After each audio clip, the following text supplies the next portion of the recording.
So guys আমরা চলে এসেছিলাম দুর্গাপুর বুধবুধ এবং বেলেডাঙ্গা। আর তোমরা দেখতে যে ফার্নিচার না দিদির বিয়ের ফার্নিচার না পৌঁছানোর জন্য আমরা সকাল সকাল রেডি হয়ে বেরিয়ে পড়লাম ভাই আর আমি। আর হালকা করে হাওয়া খেতে খেতে চলে এলাম আমরা সিমলাপালে আসার পর সোজা চলে এলাম আমরা রাজ ফার্নিচারে। কারণ হচ্ছে আমাদের এখানে সবকিছু মাল এখান থেকে নেওয়া হচ্ছে।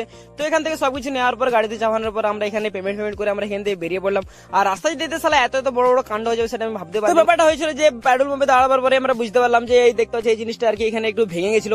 তো যাই করে এখান থেকে একটু প্যাকিং খাই আমরা এখান থেকে বেরিয়ে পড়লাম। মানে একটু ভেঙে গেছিল, মানে দিদি জানলে একদম মেরে ফেলবে আমাকে। তো যাই করে আমরা যেতে যেতে দেখতে পেলাম লালুদের চায়ের দোকান। আর লালুদের চায়ের দোকানে এসে মানে এত চা খেলাম তোমাকে মানে বলে বুঝতে পারবো না। তো মালাই চা, লালুদের চা খেয়ে আমার এক্স গার্লফ্রেন্ডের কথা মনে পড়ে গেছিল। মানে রাস্তাতে মানে এত টেনশনে পড়ে গেছিলাম তোমার কি বলো, তার জন্য হালকা করে সাইয়ারা গান করতে করতে চলে গেছিলাম।